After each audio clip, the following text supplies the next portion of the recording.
Dear student, Lalbagh girls inter college के YouTube channel पर एक बार फिर से आपका स्वागत है। और बच्चों, जैसे कि आप जानते हैं, हमारा पिछले बार का टॉपिक था पादप हार्मोन और हम उसी को लेके आगे चलते हैं।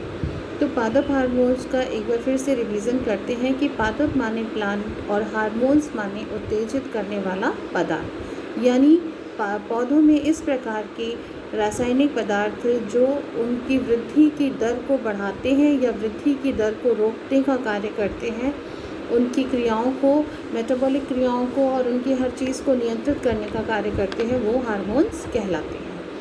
तो इसमें बच्चों, आपने देखा था कि हार्मोन्स 5 प्रकार के होते हैं। पहला ऑक्सिन, दूसरा जिबरेलिन, तीसरा साइटोकाइनिन। ये तीनों तो बच्चों वृद्धि की दर को बढ़ाने में सहायक होते हैं। चौथा जो एबेसिक है और एथिलीन, ये दोनों वृद्धि की दर को रोकने में सहायक होते हैं। तो इस प्रकार हर हार्मोन का अपना एक कार्य है। तो आज हम ऑक्सिन्स के बारे में पहले जानेंगे। ऑक्सिन्स का क्या कार्य पौधों में है। पहला कार्य ऑक्सिन्स का बच्चों ये है कि वो पौधों की पार्श्वकलिकाओं की वृद्धि दर को रोकते हैं। आपने ध्यान दिया होगा कि माली पौधों में को जब वो एकदम से उसकी पार्श्व कलिकाएँ नहीं बढ़ती हैं, वो सीधा लंबाई में बढ़ता चला जाता है, तो उसकी शीर्ष कलिकाओं को माली काट देते हैं, जिससे कि वो एक झाड़ीनुमा शेप में परिवर्तित हो जाता है ना, और उसका आकार बहुत ही सुंदर हो जाता है। तो ऑक्सिन्स क्या करता है, पार्श्व कलिकाओं की वृद्धि को रोकता है। ये पौधों की अनुवर्तनी, प्रकाशनोवर्तन और गुणतनुवर्तन जो गतियाँ होती हैं बच्चों, उस पर भी नियंत्रण करने का कार्य करते हैं। बीज रहित फलों के निर्माण में भी ऑक्सिन का प्रयोग होता है और ऑक्सिन्स नींबू, संतरा, अंगूर जैसे फलों के निर्माण में सहायक होते हैं और ये बीज रहित फल बनाते हैं। ये अनिषेक फलन को प्रेरित करते हैं। कुछ पौधों में ऑक्सिन्स पुष्पन को प्रेरित करते हैं। खेतों में खरपतवार को नष्ट करने के लिए भी ऑक्सिन्स का प्रयोग किया जाता है। 2,4-डाइक्लोरोफिनॉक्सी एसिटिक अम्ल का प्रयोग इसके लिए किया जाता है।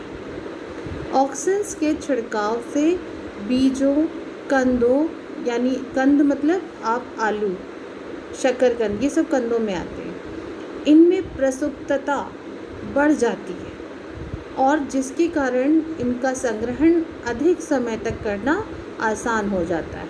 इसमें भी ऑक्सिन्स का प्रयोग किया जाता है, जिसके माध्यम से हम आलू या कंद जैसी चीज़ों को बहुत दिन तक रख सकते हैं। ऑक्सिन्स के बच्चों उदाहरण क्या क्या हैं? IAA इंडोल एसिटिक अम्ल, IBA इंडोल ब्यूटायरिक अम्ल, I3PA इंडोल 3 पायरुविक अम्ल, ये सब ऑक्सिन्स के उदाहरण हैं।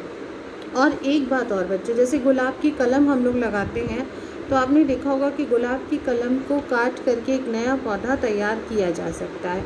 तो कलम के सिरे पर जल्दी से जल्दी अगर हम जड़ें उगाना चाहते हैं, तो अगर हम उस पर ऑक्सिन्स का छिड़काव कर देते हैं या लगा देते हैं, तो कलम के सिरे पर जल्दी से जड़ें निकल आती हैं, शीघ्रता से उत्पन्न होती हैं और इस क्रिया को मूल प्रेरण कहा जाता है।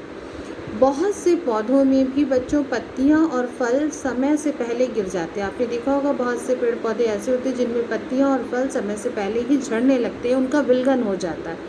तो ये प्रक्रिया विलगन कहलाती है। तो अगर हम कृत्रिम ऑक्सिन्स का छिड़काव इनके ऊपर कर देते हैं, फलों के ऊपर, तो ये अधिक समय तक उसमें लग सकते हैं और जल्दी से जल्दी नीचे नहीं गिरते, विलगन परत इन पे नहीं बनने पाती और इनका वृंत के अपने आधार से विलगन नहीं होता है।